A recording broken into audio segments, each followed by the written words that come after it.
Hello friends, today we will discussing about the polarizations.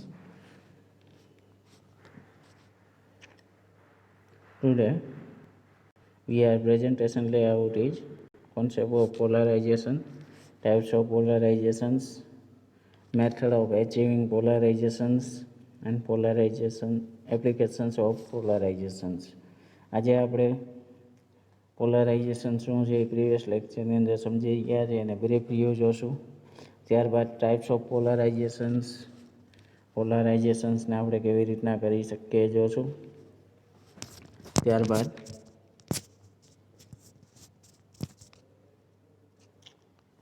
Methods of achieving પોલરાઇઝેશન્સ કેવી રીતના આપણે કરી શકીએ તેના વિશેની માહિતી મેળવી શકશું. અને એપ્લિકેશન્સ કે આપણે પોલરાઇઝેશનના ઉપયોગ શું શું કરી શકીએ એ આપણે જોશું. તો પહેલાં તો ઓર્ડિનરી લાઇટ્સ, સામાન્ય પ્રકાશ. સામાન્ય પ્રકાશ શું છે? સામાન્ય પ્રકાશ ઇઝ ઇલેક્ટ્રોમેગ્નેટિક વેવ્સ નેચર. સામાન્ય પ્રકાશ છે એ ઇલેક્ટ્રિક ફિલ્ડ E અને magnetic field B both are perpendiculars each other, એટલે કે બંને એકબીજાથી 90 ડિગ્રીએ રહેલા છે. ઇન ફેઝ, એમની વચ્ચેનો તફાવત છે એ 90 ડિગ્રીનો છે. Also perpendicular to direction of propagations, એટલે કે મીડિયાની અંદર ટ્રાવેલ કરે છે ત્યારે એનો જે પાથ છે એ એકબીજાથી 90 ડિગ્રીએ રહીને ટ્રાવેલ કરે છે. આકૃતિમાં આપણે જોઈ શકીએ છીએ, જેમાં ઇલેક્ટ્રિક ફિલ્ડને રેડ લાઇન વડે દર્શાવવામાં આવેલું છે અને મેગ્નેટિક ફિલ્ડે બ્લુ લાઇન વડે દર્શાવેલું છે. એ એકબીજા વચ્ચે જે ફેઝ ડિફરન્સ છે એ 90 ડિગ્રીનો છે અને બંને 90 ડિગ્રીથી ટ્રાવેલ કરે છે, જે આપણે આકૃતિમાં જોઈ શકીએ છીએ અને આગળના લેક્ચરની અંદર પણ આપણે ડિસ્કશન કરેલું. લાઇટ છે અનપોલરાઇઝ લાઇટ છે. અનપોલરાઇઝ મીન્સ કે જે લાઇટ શક્ય હોય એટલી બધી જ દિશાની અંદર ટ્રાવેલ કરતી હોય, મીન્સ કે contain large number of atoms producing waves with particular orientations of electric vector E and resultant wave. Unpolarized waves, superpositions of waves vibrating in all possible directions. Means કે અનપોલરાઇઝ લાઇટ છે તે શક્ય હોય એટલી બધી જ દિશાની અંદર પ્રપોગેટ્સ, મીન્સ કે ટ્રાવેલ કરે છે. સુપરપોઝિશન્સ એટલે કે સંપાત થઈ, એકબીજા ઉપર સંપર્ક થઈ અને શક્ય હોય એટલી બધી જ દિશાની અંદર ટ્રાવેલ કરે છે. મીન્સ કે કન્સેપ્ટ ઓફ પોલરાઇઝેશન્સ આપણે જોઈએ તો પોલરાઇઝેશન્સ ઓફ લાઇટ વેવ્સ, મીન્સ કે એના માટે આપણે પોલરાઇઝેટરનો ઉપયોગ કરીએ છીએ. મીન્સ કે પોલરાઇઝર 1 અને પોલરાઇઝર 2 આકૃતિમાં આપણે જોઈ શકીએ છીએ. આગળના પેજ ઉપર આપણે અહીંયા જોઈએ તો બધી જ દિશાની અંદર આપણે બધા જ એંગલની અંદર જોવા મળે છે, પણ આપણે વર્ટિકલ જે પોલારાઇઝર યુઝ કર્યું છે એમાં જે વર્ટિકલ મીન્સ કે પેરેલલ ડાયરેક્શનની અંદર જે હશે તે જ આપણે જોવા મળશે. બાકીના બધા જે એને આપણે શું કરીએ છીએ, વાઇબ્રેશનને રિમૂવ કરવાની પ્રક્રિયા છે એને પોલરાઇઝેશન્સ કહીએ છીએ. મીન્સ કે અહીંયા વર્ટિકલી પોલરાઇઝ લાઇટ વેવ્સ. અને ત્યાર પછી આપણે એક ઓરિજોન્ટલ પોલરાઇઝર યુઝ કર્યું છે. આ ઓરિજોન્ટલ પોલરાઇઝર છે એની પાછળનો ભાગમાં વિચારીએ તો આપણે કોઈ જાતનો વેવ્સ મળશે નહીં, મીન્સ કે પ્રકાશ મળશે નહીં, કારણ કે પોલરાઇઝર અને વેવ્સની ડાયરેક્શન છે એ એકબીજાથી કેવી છે, પરપેન્ડિક્યુલર્સ. Next, we are getting, dear students, we are getting plane of vibrations. A plane including the direction of light propagate and the direction of electric field. Means કે જે લાઇટ પ્રપોગેટ્સ થાય છે, પ્રસરણ પામે છે, એની ડાયરેક્શન ઓફ ઇલેક્ટ્રિક ફિલ્ડ જે છે એ plane of paper હોવી જોઈએ. Plane of polarization, the plane perpendicular to the plane of vibrations. Means કે ધ પ્લેન ઓફ પોલારાઇઝેશન છે એ તમારું જે પેજ છે એની લંબ દિશાની અંદર વાઇબ્રેશન્સ થતું હોય છે.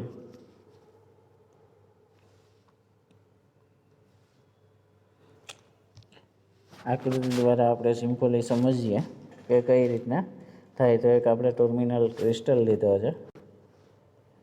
ટર્મિનલ ક્રિસ્ટલને આપણે ઓપ્ટિકલ એક્સિસ ઉપર સેટ કરેલો છે. હવે ઓર્ડિનરી લાઇટ, સામાન્ય પ્રકાશ છે એ બધી જ દિશાની અંદર શક્ય હોય એ દિશાની અંદર એનું ઓસિલેશન્સ, વાઇબ્રેશન્સ થતું હોય છે. હવે ટર્મિનલ ક્રિસ્ટલમાંથી જ્યારે આ વેવ્સ પસાર થશે ત્યારે જે વર્ટિકલી જે તરંગો હશે તેને જ પસાર થવા દેશે, બાકીના બધા છે એને રિજેક્ટ કરશે. મીન્સ કે ત્યાંથી પસાર થવા દેશે નહીં. હવે જે દિશાની અંદર મીન્સ કે આપણે પેજ રાખીએ સિમ્પલી, જે પેજ આપણે દર્શાવેલું છે EFGH, આ એક પેજ છે. એની લંબ દિશાની અંદરના જે તરંગો છે એટલા જ, જે લંબ દિશામાં વાઇબ્રેશન્સ થાય છે એટલા જ એમાંથી પસાર થઈ શકશે, બાકીના બધાને રિજેક્ટ કરશે. આ જે પ્રક્રિયા છે એને કહેવાય પ્લેન ઓફ પોલરાઇઝેશન્સ.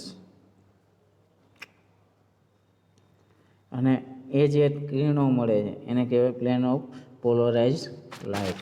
એ જે પ્રકાશ મળે છે એને આપણે કહીએ છીએ plane of polarize light. Okay, next. Why only electric field vector is considered in polarization, not a magnetic field? આપણે શા માટે ઇલેક્ટ્રિક ફિલ્ડને કન્સિડર કરીએ છીએ પોલારાઇઝેશન્સ માટે, મેગ્નેટિક ફિલ્ડને શા માટે કન્સિડર કરતા નથી? તો એના માટે આપણે જોઈએ તો Maxwell equation.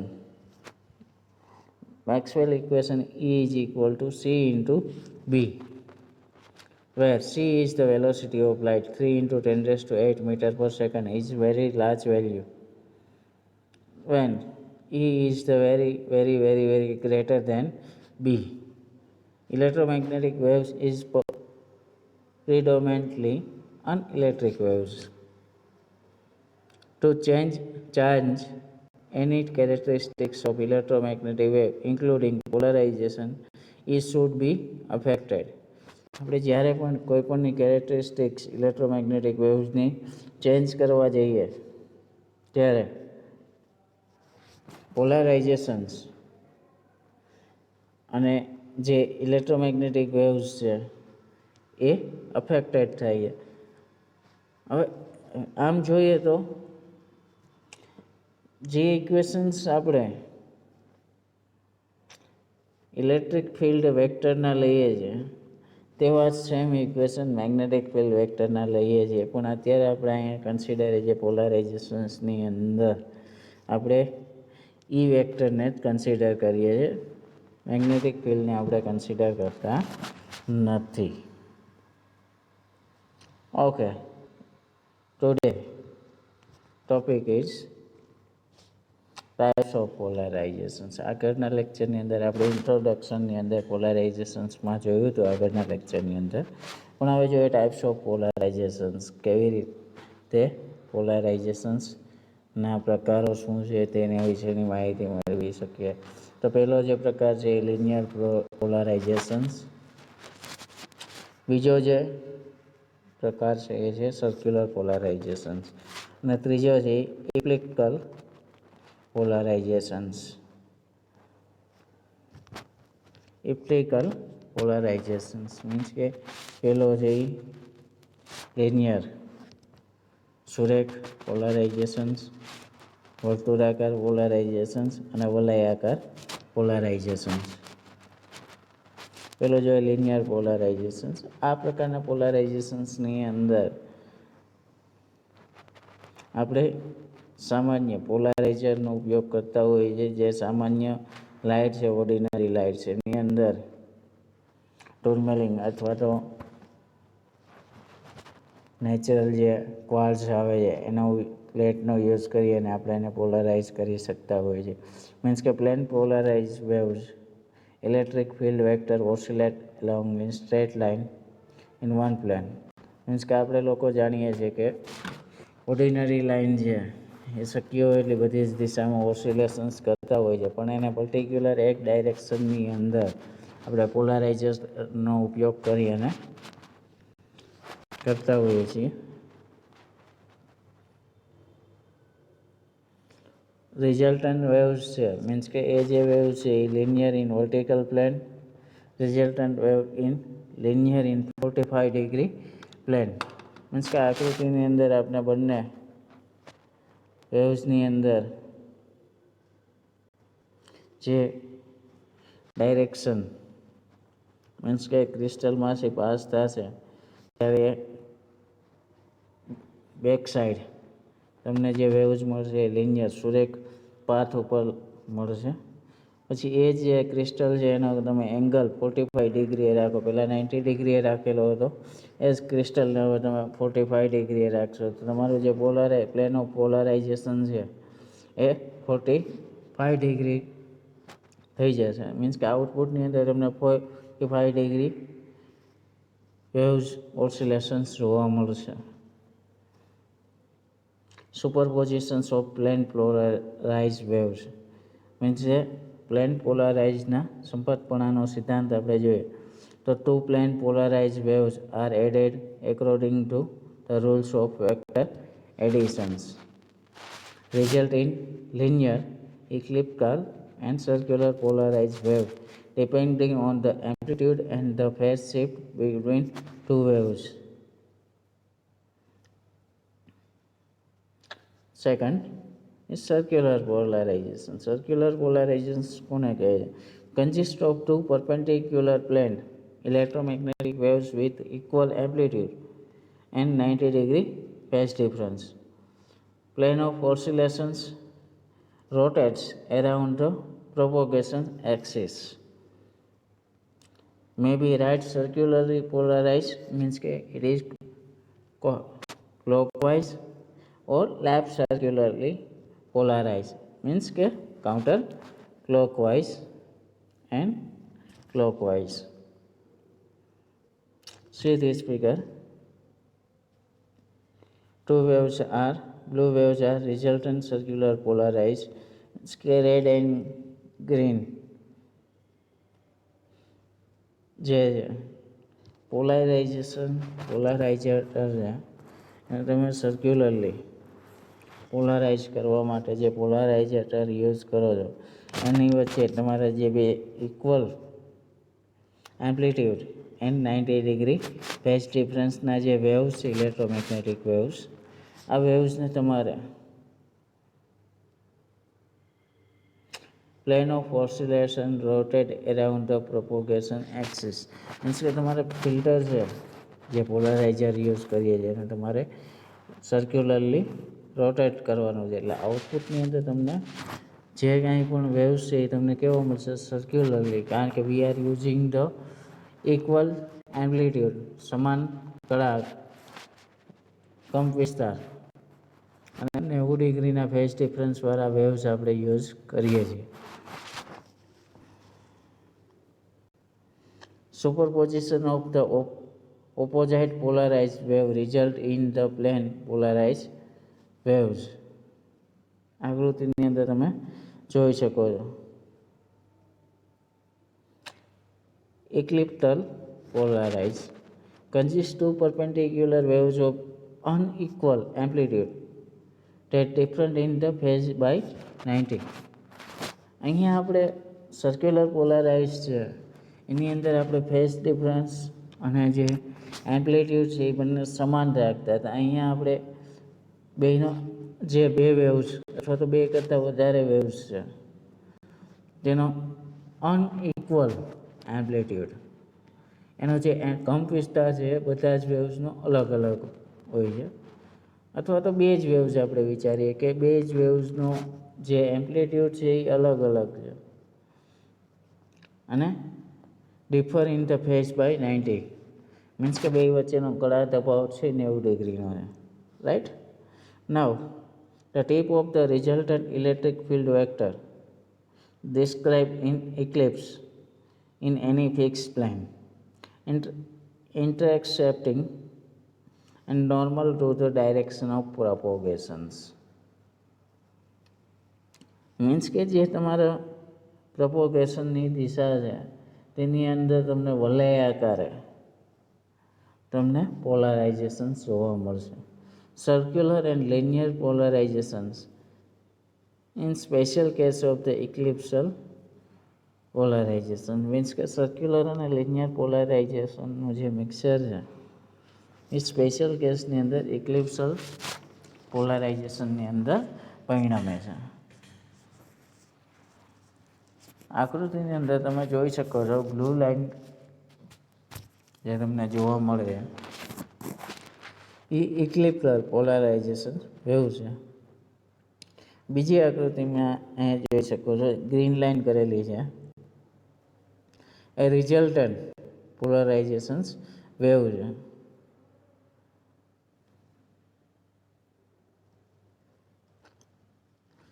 Method of achieving polarizations. આપણે પોલારાઇઝેશન્સને કેવી રીતના મેળવી શકીએ, એની મેથડ કેટલી છે? તો એમાં 4 મેથડથી આપણે પોલારાઇઝેશન્સને એચિવ કરી શકીએ, પોલારાઇઝેશન્સ મેળવી શકીએ. First is the method of reflection. Reflection દ્વારા પોલારાઇઝેશન્સ મેળવી શકીએ છીએ. બીજી મેથડ છે સ્કેટરિંગ.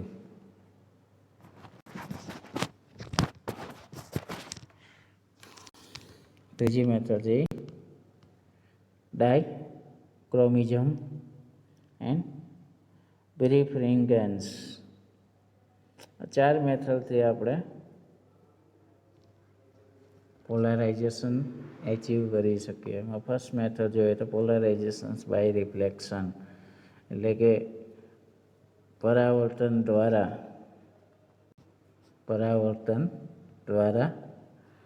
પોલારાઇઝેશન્સ વેવ્સ આપણે મેળવી શકીએ છીએ. Unpolarized light can be undergo polarizations by reflection of the non-metallic surface like a snow or glass. એટલે કે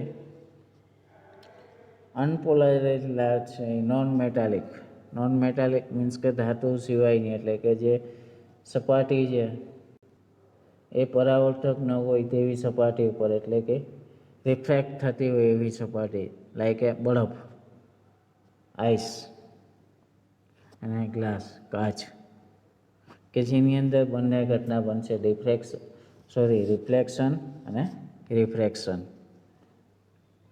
Incident angle is such that angle between reflected and refracted ray is 90. એટલે કે જોઈએ students, તો ઇન્સિડન્ટ એંગલ ઇઝ સચ that angle between the reflected and refracted, પરાવર્તન અને વક્રીભાવના કોણ જે 90 નો બને, પરાવર્તન અને વક્રીભાવના કોણ 90 નો બને, ખ્યાલ આવી રહ્યો છે? પરાવર્તન કોણ અને રિફ્રેક્શન વક્રીભવન કોણ એ બંને વચ્ચેનો એંગલ છે એ 90 ડિગ્રીનો બને ત્યારે such incident angle is k by a, ratio of k by a, polarizing angle or Brewster's angle. It is called polarizing angle or Brewster angle. કે જ્યારે તમારો પોલરાઇઝેશન બાય રિફ્લેક્શન ની મેથડ દ્વારા, એટલે કે તમારો જે કંઈ પણ કાચનો સ્લેબ છે, પાણી છે, બરફ છે, તેમાં તમારો જે ઇન્સિડન્ટ એંગલ છે એ એંગલ પોલારાઇઝેશન્સ મેળવવા માટે કેટલો રાખવો એ મેળવવા માટે બ્રિસ્ટર્સ ઇક્વેશન છે આપણે આગળ નેક્સ્ટ સ્લાઇડની અંદર જોશું. પણ અત્યારે આપણે જોઈએ તો જે તમારું રિફ્લેક્શન મળે છે, જે આગળના સેમેસ્ટરની અંદર આપણે ભણી ગયા છે, રિફ્લેક્શન અને રિફ્લેક્શન, પરાવર્તન અને વક્રીભવન આપણે આગળના સેમેસ્ટરની અંદર ભણી ગયા છે. પણ એ જે પરાવર્તન અને વક્રીભવન વચ્ચેનો એંગલ જે બને છે એ એંગલ 90 ડિગ્રીનો બને ત્યારે જે તમને રિફ્લેક્શન મળે છે એ કેવું હશે? Polarize light. Reflected ray is linearly polarized parallel to the reflecting surface. મીન્સ કે તમને જે પરાવર્તન મળે છે પરાવર્તક સપાટી ઉપરથી, એ પરાવર્તક સપાટી ઉપરથી જે મળે છે પોલારાઇઝ ધ્રુવીભૂત જે કિરણો છે, અને એ જે કિરણ છે એ પરાવર્તક સપાટીને સમાંતર હશે. અહીંયા આકૃતિની અંદર આપણે જોઈ શકીએ છીએ કે અનપોલારાઇઝ લાઇટ એ ગ્લાસ અથવા તો સ્નો આઈસ ક્યુબ ઉપર પડે છે ત્યારે એની જે બંને વચ્ચે મેં તમને આગળ વાત કરી હતી એ મુજબ આની વચ્ચે જો 90 ડિગ્રીનો એંગલ બને ત્યારે આ જે રેઝ મળે છે તમને, આ રેઝ કેવો છે? પોલારાઇઝ. આ તમે નીચેની બીજી આકૃતિમાં પણ જોઈ શકો છો. ઓકે, બ્રિસ્ટર્સ લો આગળની જે વાત કરી તેને ફરી પાછી જોઈએ. તો એ જે વસ્તુ છે પાર્શલી પોલર રિફ્લેક્ટેડ લાઇટ અને રિફ્લેક્ટેડ લાઇટ આ બંને વચ્ચેનો જે એંગલ છે એ 90નો બનવો જોઈએ. ત્યારે તમને જે આ વેવ્સ મળે છે 90 પોલારાઇઝ બાય રિફ્લેક્શન. મીન્સ કે આ લાઇટ મળે છે તમને કેવી મળે છે? પોલારાઇઝ. અને એ જે છે એ રિફ્લેક્ટેડ સપાટીને કેવી હોય છે? પેરેલલ. ઓકે, હવે જોઈએ બ્રિસ્ટર્સ લો. બ્રિસ્ટર્સ શું કહે છે? તો when the light is independent at polarizing angle, જ્યારે પોલારાઇઝિંગ એંગલથી લાઇટ સ્વતંત્ર છે ત્યારે the tangent of polarizing angle is equal to reflective index of material. For example, tan theta is equal to mu. આપણે ઉદાહરણ દ્વારા સમજીએ તો N1 આ જે લાઇટ છે એ હવામાંથી N2 મીન્સ વોટર પાણીમાં જાય એ છે. તો આપણે લોકોને ખ્યાલ છે હવાનો વક્રી ભવનાટ કેટલો છે? 1. પાણીનો કેટલો છે? 2. અહીંનો એંગલ આપણે વિચારીએ સ્નેલ્સના લો પ્રમાણે તો N2 upon N1. tan theta is equal to N2 upon N1. સ્નેલ્સના નિયમ મુજબ આપણે જોઈએ તો અહીંયા માટે ઇક્વેશન શું બનશે? tan theta is equal to આપણે લોકોને ખ્યાલ છે N2 sin theta is equal to N1 sin theta.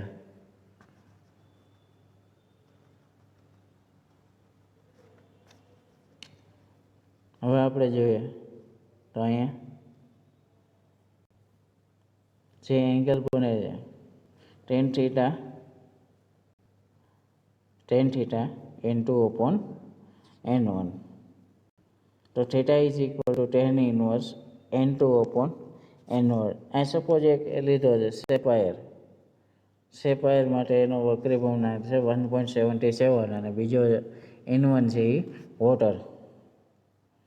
તો 1.77 divided by 1 tan inverse 1.77 60.535 degree એટલો એંગલ આપને મળે છે. If the angle of incidence is not exactly the Brewster's angle, the reflected ray will only be partially polarized. Means કે આપણે જે ઉપરનો જે એંગલ મળ્યો 60.535 ડિગ્રી, જો એંગલ સિવાયના એંગલે જો ઇન્સિડેન્ટ કરાવવામાં આવે રેઝ તો સેફાયર માટે જે પોલારાઇઝેશન છે એ મળતું નથી. મીન્સ કે પાર્શિયલી પોલારાઇઝેશન્સ મળે છે. એટલે આપણે આ રીતના કોઈ પણનું એક્ઝામ્પલ લઈ શકીએ. ફોર એક્ઝામ્પલ હું અહીંયા તમને વાત કરું તો N1 છે એ હવા છે, N2 છે એ પાણી છે. આપણે એના માટે મેળવવું હોય તો tan theta is equal to N2 by N1. આ ઇક્વેશન્સને આપણે યુઝ કરી શકીએ. તો theta is equal two tan inverse N2 by N1. આપણે હવા માટે વક્રી પૂર્ણાંક એનો 1 લઈ શકીએ અને પાણી માટે આપણે લોકોને ખ્યાલ છે 1.33.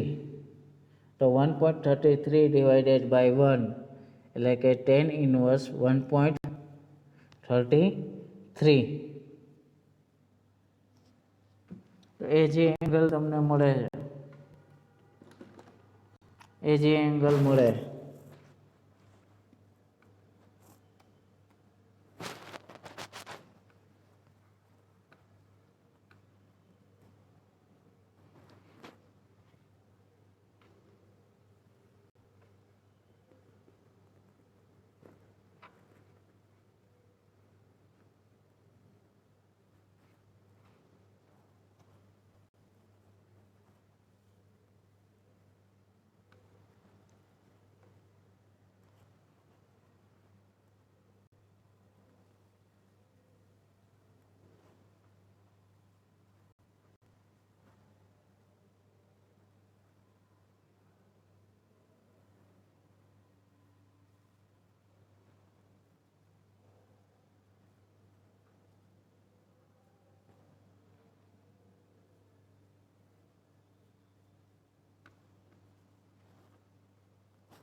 ચોપન ડિગ્રીની આસપાસ મળે.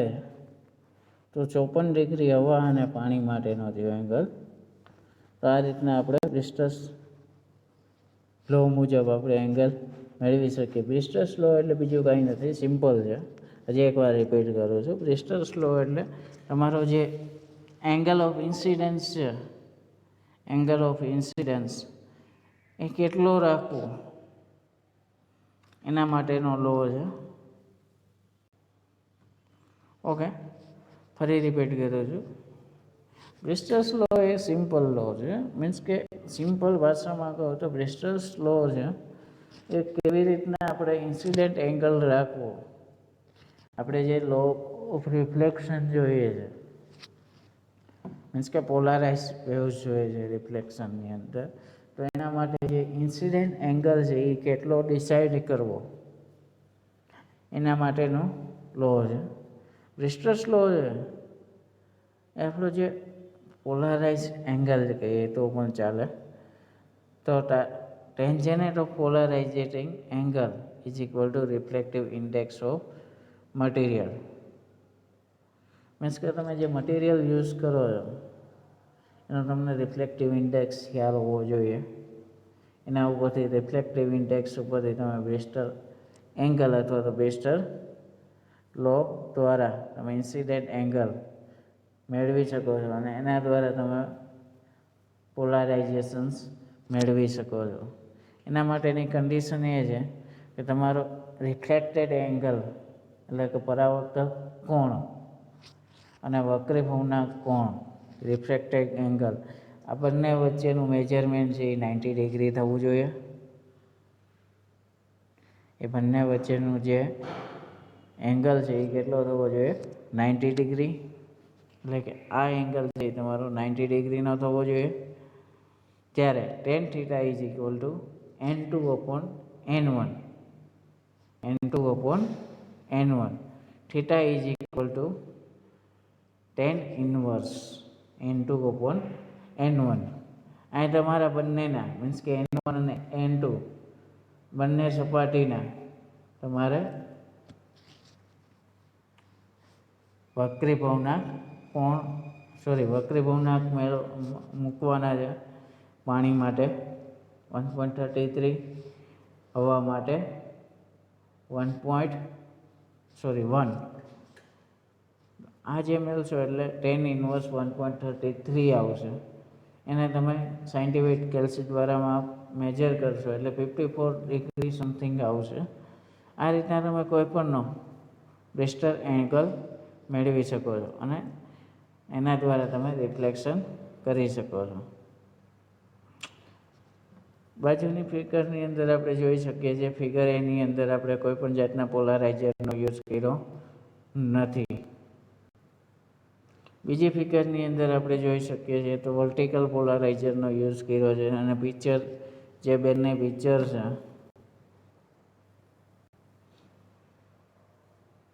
બંને પિક્ચર છે એની પિક્ચરની ક્લિયરિટી આપણે જોઈ શકીએ છીએ. ત્રીજાની અંદર આપણે હોરિઝોન્ટલ પોલારાઇઝરનો યુઝ કર્યો છે. એની અંદર અહીંયા જોઈ શકીએ છીએ કે અહીં ઇમેજ છે એ આપણે પિક્ચર દેખાતું બંધ થઈ ગયું છે. બાજુનું પિક્ચર છે એ વધારે ક્લિયર દેખાય છે. અહીં વર્ટિકલ પોલારાઇઝરની અંદર આપણે પ્રકાશ આછો દેખાય છે. અહીં વધારે ક્લિયર, વધારે સ્પષ્ટ પ્રકાશ દેખાય છે. સેકન્ડ ટાઈપ છે પોલારાઇઝેશન બાય સ્કેટરિંગ.